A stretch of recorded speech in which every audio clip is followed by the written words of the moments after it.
معزز ناظرین کرام، السلام علیکم ورحمۃ اللہ وبرکاتہ۔ آج کے ویڈیو میں ہم شیخ الاسلام پروفیسر ڈاکٹر محمد طاہر القادری مدظلہ العالی کے ایک نہایت اہم اور عصر حاضر کی ضرورت پر مبنی تصنیف جس کا نام جہاد پرسپشن اینڈ ریالٹی یعنی جہاد کے تصور اور حقیقت کے بارے میں گفتگو کریں گے۔ عام طور پر لفظ جہاد سنتے ہی اکثر لوگوں کے ذہن میں یا تو فوراً بندوق، جنگ، تشدد یا گھر بار چھوڑ دینے جیسی تصویریں ذہن میں ابھرتی ہے، جو دراصل جہاد کے صحیح مفہوم کے خلاف اور ایک بہت ہی غلط فہمی بھی ہے۔ اس عظیم و شان کتاب میں جہاد کے حقیقی معنی، اس کی مختلف جہات اور آج کے دور میں اس کی اہمیت کو نہایت علمی انداز میں واضح کیا گیا ہے۔ قائد انقلاب کی یہ کتاب اس لیے بھی غیر معمولی اہمیت رکھتی ہے کہ دنیا میں سب سے زیادہ غلط فہمیاں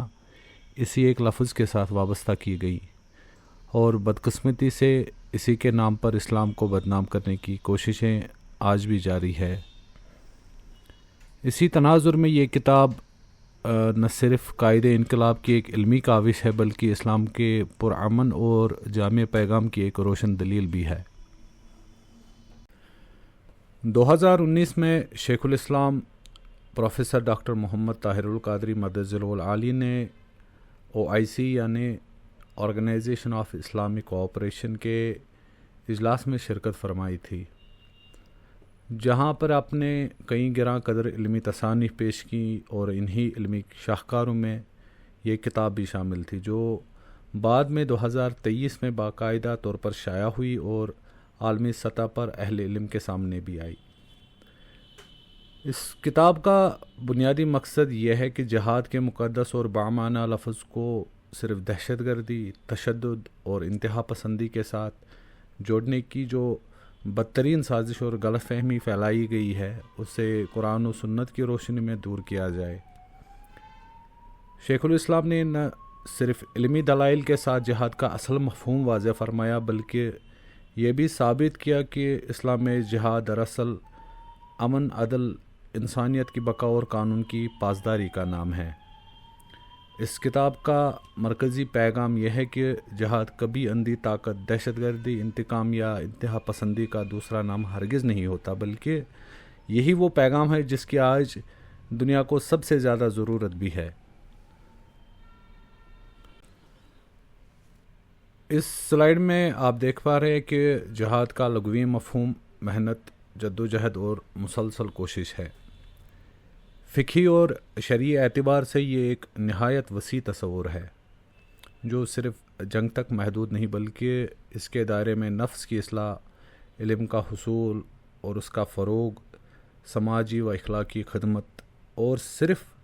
میں اس بات پر زیادہ توجہ دے رہا ہوں کہ صرف ناگزیر حالات میں ریاستی سطح پر دفاعی جنگ شامل ہے۔ آپ میں سے اکثر حضرات یہ جانتے ہوں گے کہ قرآن مجید کی مکی آیات میں جہاد کا ذکر قتال کے بغیر کیا گیا ہے، جس سے یہ حقیقت واضح ہوتی ہے کہ جہاد کی اصل روح لڑائی نہیں ہے بلکہ ایک ہمگیر اور پرامن جدوجہد ہے۔ نبی کریم صلی اللہ علیہ وسلم نے خطبہ حجۃ الوداع میں ارشاد فرمایا کہ تمہارا خون، تمہارا مال اور تمہاری عزت ایک دوسرے پر حرام ہے۔ اسی فرمان نبوی صلی اللہ علیہ وسلم سے یہ اصول سامنے آتا ہے کہ جہاد کا حقیقی مقصد انسانیت کی حفاظت اور عزت و وقار کے قیام کے لیے جد و جہد ہے، نہ کہ قتل و غارت گری یا دہشت گردی۔ شیخ الاسلام نے جہاد کے تصور کو اس کتاب میں 5 واضح پہلوؤں میں تقسیم فرمایا ہے، جس کی پہلی قسم جہاد بالنفس یعنی نفس کے خلاف جد و جہد، دوسری قسم جہاد بالعلم یعنی علم کے ذریعے جد و جہد، تیسری قسم ہے جہاد بالعمل یعنی عملی جہاد و سماجی اصلاح، چوتھی قسم اس کی ہے جہاد بالمال یعنی مالی جد و جہد، اور پانچویں اور آخری قسم ہے اس کی جہاد بالقتال یعنی قانونی و دفاعی جنگ۔ ان سبھی اقسام کی وضاحت انشاءاللہ آنے والی سلائیڈوں میں کی جائے گی۔ تو پہلی قسم جو اس میں نے عرض کی تھی وہ جہاد بالنفس کی تھی۔ شیخ الاسلام نے جو اس کتاب میں سب سے عظیم اور اعلیٰ جہاد واضح فرمائی ہے وہ یہ ہے کہ جو انسان اپنے اندر جاری کرتا ہے، جیسے نفس امارہ کے خلاف مسلسل جد و جہد ہے، خواہش و عادات پر قابو پانا، اخلاص و نیت کی صفائی اور کردار کی اصلاح اسی جہاد کی عملی صورتیں ہیں۔ جب ایک فرد اپنی ذات کی اصلاح پر سنجیدگی سے کام کرتا ہے تو اس کا نتیجہ مضبوط اخلاق، ذاتی ضبط اور بالآخر ایک پرسکون و فلاحی معاشرے کی صورت میں سامنے آتا ہے۔ شیخ الاسلام نے مزید بیان فرمایا ہے کہ علم کا حصول اور جہالت کو دور کرنا بذات خود ایک عظیم جہاد ہے۔ تعلیم کے ذریعے نہ صرف فرد کی روحانی اور فکری گہرائی میں اضافہ ہوتا ہے بلکہ یہ معاشرتی قبولیت، عدل و انصاف اور امن کے قیام کا سب سے مؤثر ذریعہ بھی بنتی ہے۔ قرآن و سنت کے صحیح فہم کو عام کرنا، نوجوان نسل کو شعور دینا، منظم تحقیق کو دلیل کے ذریعے، باطل نظریات و انتہا پسندی کو بے نقاب کرنا، یہ سب جہاد کی وہ عملی صورتیں ہیں جن پر عصر حاضر میں خصوصی توجہ درکار ہے۔ شیخ الاسلام کا واضح اسرار یہ ہے کہ آج کا سب سے بڑا محاذ علمی ہے۔ جب تک علم، تدریس اور تحقیق کے ذریعے غلط فہمیوں کا سدباب نہ کیا جائے، انتہا پسندی اور تشدد کی بنیادیں مضبوط رہیں گی۔ یہی وہ طریقہ ہے جس سے اسلام کے حقیقی پیغام یعنی امن، عدل اور رحمت کو دنیا میں نمایاں کیا جا سکتا ہے۔ اس کتاب میں مزید آیا ہے کہ جہاد محض عبادت یا فردی ریاضت تک محدود نہیں ہے، بلکہ ایک وسیع سماجی فریضہ بھی ہے جس کا محور برائی کے خاتمے اور نیکی کے فروغ پر قائم ہے۔ جیسے والدین کی خدمت، مظلوم کا ساتھ دینا اور سماجی برائیوں کے خلاف جرأت مندانہ موقف اختیار کرنا، یہ سب عملی جہاد کے مختلف مظاہر ہیں۔ اس سے یہ معلوم ہوتا ہے کہ جہاد کا بنیادی مقصد صرف فردی تقوی حاصل کرنا نہیں ہے بلکہ ایک منصف، با اخلاق اور ہم آہنگ معاشرہ قائم کرنا بھی ہے، جسے شیخ الاسلام اس بات پر زور دیتے ہیں کہ جب معاشرے کے ہر فرد کے اندر یہ شعور پیدا ہو جائے کہ نیکی کا پھیلاؤ اور برائی کا مقابلہ ان کی ذمہ داری ہے، تبھی اجتماعی نظام میں حقیقی اصلاح ممکن ہوتی ہے۔ شیخ الاسلام نے واضح فرمایا ہے کہ جہاد بالمال اسلام میں ایک نہایت اہم اور افضل جہاد ہے۔ اس کا تعلق صرف صدقہ و خیرات تک محدود نہیں ہے بلکہ ایک پورے معاشرتی و اقتصادی نظام کے ساتھ ہے۔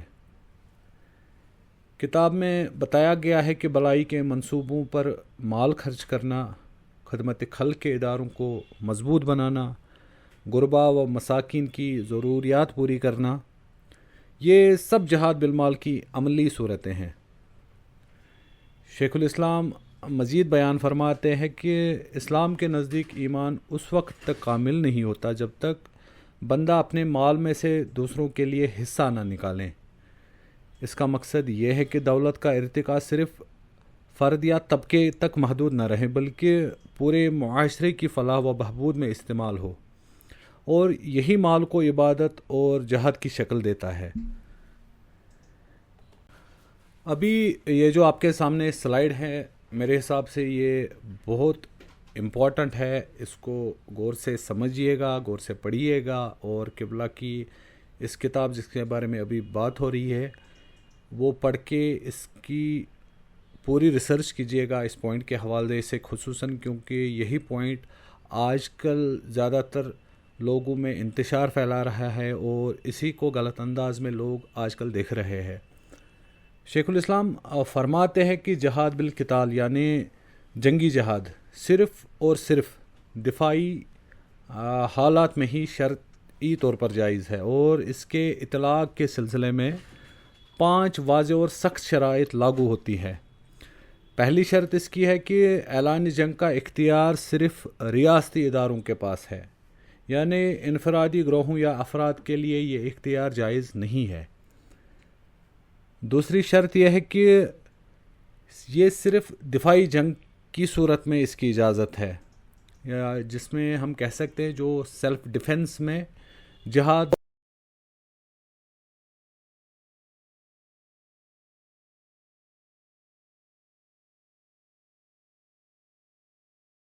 اور امن کو بحال کرنے کے لیے ہو، اور یا تو عوامی تحفظ کو یقینی بنانے کے لیے ہو۔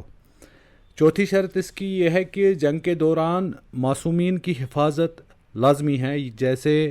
عورتیں، بچے اور غیر مسلح شہری ہر صورت میں محفوظ رکھے جائیں۔ ان کا قتل شرعی اعتبار سے ہرگز جائز نہیں ہے۔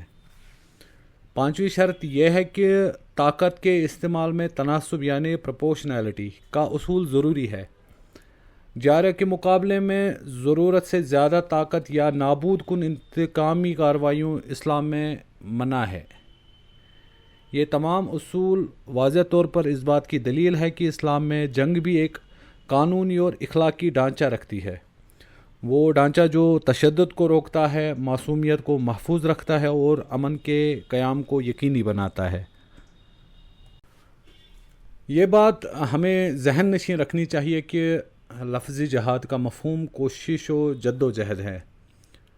اور دوسرے ہاتھ میں قتال سے مراد جنگ لڑنا اور حرب سے مراد دشمنی یا لڑائی ہے۔ یہ تینوں اصطلاحات ایک دوسرے کے نعم البدل نہیں ہے، اور قرآن و سنت میں انہیں واضح طور پر الگ الگ معنوں میں بیان کیا گیا ہے۔ جن آیات کو عوام میں عام طور پر تلوار کی آیات کہا جاتا ہے، وہ مخصوص تاریخی حالات اور عہد شکنی کرنے والوں یعنی جارحانہ اور غاصب عناصر کے خلاف تھیں، نہ کہ عام شہریوں یا معصوم لوگوں کے خلاف۔ نبی اکرم صلی اللہ علیہ وسلم کی سیرت مبارکہ اس حقیقت کی عملی دلیل ہے۔ آپ صلی اللہ علیہ وسلم نے جو عسکری مہمات اختیار کی وہ عموماً دفاعی نوعیت کی تھی، چاہے وہ بدر کی لڑائی ہو، احد کی آزمائش ہو، خندق کے تدابیر یا حنین کا معرکہ ہو۔ ان تمام واقعات میں اخلاقیات، قانون اور معاہدوں کا پورا خیال رکھا گیا تھا۔ یوں اندازہ ہوتا ہے کہ اسلام میں جنگ کا دائرہ بھی مضبوط اخلاقی اور شرعی اصولوں کے تابع ہے۔ آج کے ویڈیو کی جو میں آخری سلائیڈ آپ کے سامنے یہ پیش کر رہا ہوں کہ اس کتاب میں شیخ الاسلام بیان فرماتے ہیں کہ آج کے دور میں جہاد کا حقیقی مطلب یہ ہے کہ ہم اپنی ذاتی اور اجتماعی زندگی کو ایمان، علم، خدمت خلق کے اصولوں کے مطابق ڈالیں۔ جہاد محض عسکری فعال نہیں ہے، بلکہ ایک جامع طرز عمل ہے جو فرد کی اصلاح اور معاشرتی ذمہ داریوں اور بین الاقوامی تعلقات میں بھی عدل و انصاف کی تامین محیط ہے، اور اس لیے کتاب واضح انداز سے رد کرتی ہے کہ خلافت یا کسی مذہبی نظریے کے نام پر عالمی جنگ و تشدد شروع کرنا قرآن و سنت کی تعلیم میں سے نہیں ہے۔ اسی طرح کے اقدامات شرعی، تاریخ اور اخلاقی اعتبار سے بھی ناقابل جواز ہے، اور اسی طرح ریاست کے خلاف مسلح بغاوت اور غیر قانونی تشدد بھی شریعت کے دائرے میں قبول نہیں ہوتی۔ تو کتاب کا بنیادی پیغام یہی ہے کہ جہاد ایک مکمل اخلاقی و سماجی نظام ہے جس کا اصل زور اصلاحی کردار، علم و تحقیق، خدمت خلق اور اجتماعی انصاف پر ہے، قتال یا تشدد پر ہرگز بھی نہیں۔ اختتام پر میں یہ عرض کرنا چاہوں گا کہ افسوس کے ساتھ کہنا پڑتا ہے کہ کچھ عناصر نے جہاد کے مقدس تصور کو صرف قتال کے ساتھ جوڑ کر اسلام کی اصل تصویر کو مسخ کر دیا ہے، لیکن شیخ الاسلام پروفیسر ڈاکٹر محمد طاہر القادری صاحب نے اپنی اس عظیم کتاب اور دوسرے کتب میں بھی نہایت وضاحت کے ساتھ ثابت کیا ہے کہ جہاد دراصل خود سازی، علم کی ترویج، خدمت خلق اور سماجی عدل و انصاف کے قیام کا نام ہے۔ قتال اس کا ایک محدود پہلو ہے جو صرف ریاستی اختیار اور دفاعی و قانونی دائرے کے اندر جائز ہے۔ اس لیے میں دعا گو ہوں کہ اللہ تعالی ہمیں جہاد کے حقیقی مفہوم کو سمجھنے، اپنی زندگیوں میں اس پر عمل کرنے اور اس پیغام کو دنیا تک پھیلانے کی توفیق عطا فرمائے، آمین۔ ویڈیو میں ہمارے ساتھ آخر تک بنے رہنے کے لیے شکریہ، جزاکم اللہ خیراً، والسلام علیکم ورحمۃ اللہ وبرکاتہ۔